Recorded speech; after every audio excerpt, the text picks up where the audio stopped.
you have Palo Alto, which is one of the richest cities in the world, and all the neighboring cities around it are the richest in the world.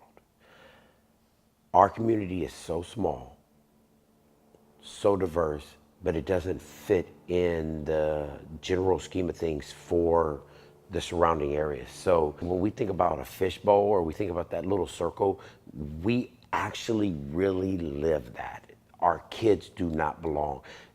The best they can hope to be right now with the way things are given to them is working for somebody else. And I don't mean working in their company and growing. I mean, like, we have 1 million of our people working at Google, but they work in the restaurant, they work in service, they're security, they don't fit in the scheme of things, and the money's not being put into the scheme of things. It's even as sad as when we think about a couple years ago, Facebook had put in money for people to move to the area and gentrify the area because they wanted theirs in instead of putting the money in to train the people here to be a part of. And it's really heavy and it's really sad because, like, I look at Oakland. Oakland's being gentrified on this outer, but there's still a core.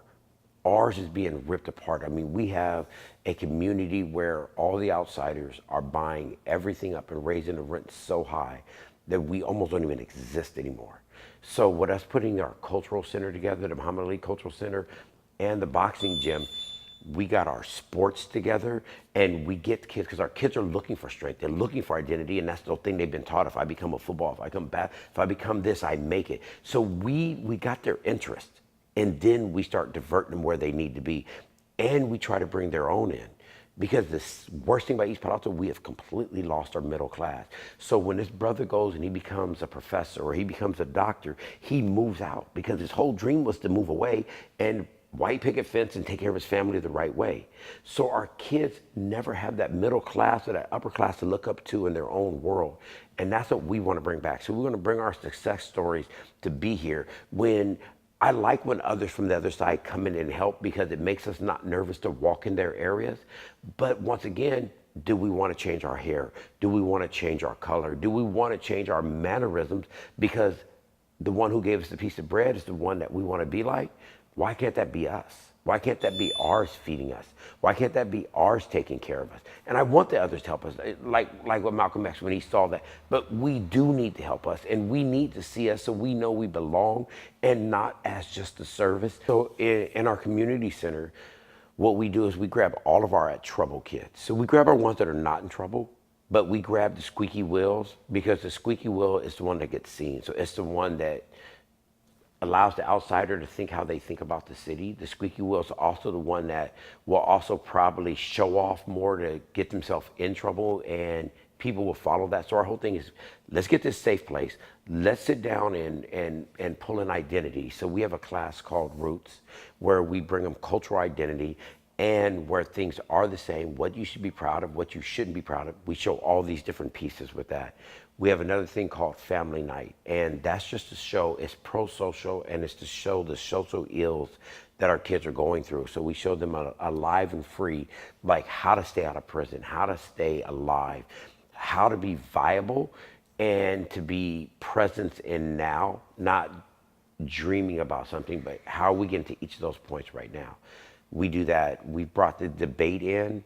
We've also brought tutoring. So from 3 to about 6 o'clock at night, we have tutoring every day to help our kids with tutoring, to help them with doing their homework. Because sometimes it's not even the work is hard. It's I get sidetracked. So if for these certain times we're putting something together and you're going to sit down and do your homework and there's 5 people doing it, it mentally helps them when they get into college and they get into study groups. You know, hey, let's get 5 of us in work. So we're trying to just teach those things so they become normal to them later. So that's mostly what we're doing at Cultural Center. And we're trying to put their pictures up, their faces, stuff that makes them identify back and say, okay, yeah, we are great. It isn't just what the history book says.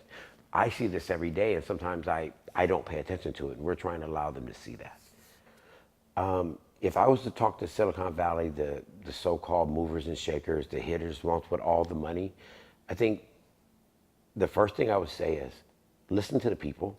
Don't just listen to the interest groups. Don't find the things that you're looking for, and become very relational, because I can walk in your house and say, I think that wall would look better green. I may like it blue. And because you like green don't mean it should be green. Everybody comes in with their area, their knowledge and what they know and how they live, and they place that on everyone else. And I think you should walk into community and integrate yourself into that community, not make that community integrate itself within you. Now, I do understand you can say where there's violence, you could say there's poverty, then teach that community. Help that community grow without destroying what its culture and structure is. Because the culture isn't around violence. We hate violence as well as anybody else. But if we have a choice, let's send ours to jail because of this, but keep yours for doing the same thing. And I tell them like this, so let's look at two evils. Oh, all the kids in the inner community are on drugs.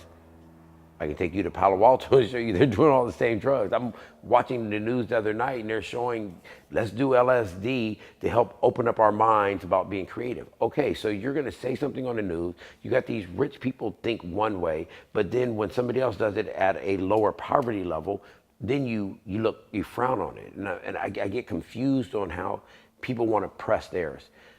Come into a community, learn your community, become very relational.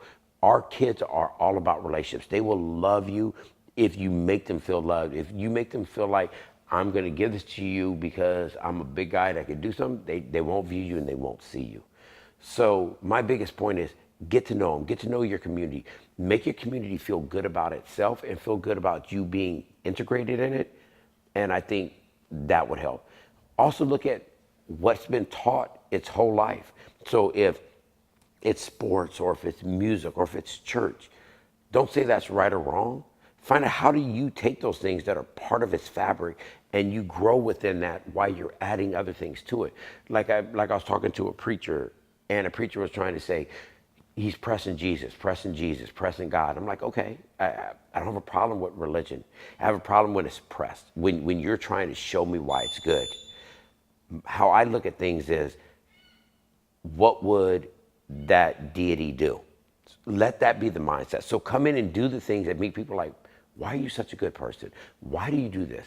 And let that be, let the testimony be in the work, not in what you say it is. We're looking for you to join. If you, instead of joining the gym across the bridge, join the one here. Try it out.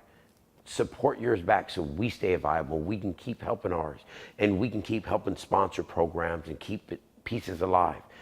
Our cultural center alone, having that safe place where we have our entrepreneurs coming in to set up their businesses they're trying to do for events, patronize us so we can stay afloat and we can patronize you back and we don't have to leave or we don't have to give up what we're doing so somebody else can take it over and not support or take care of us back.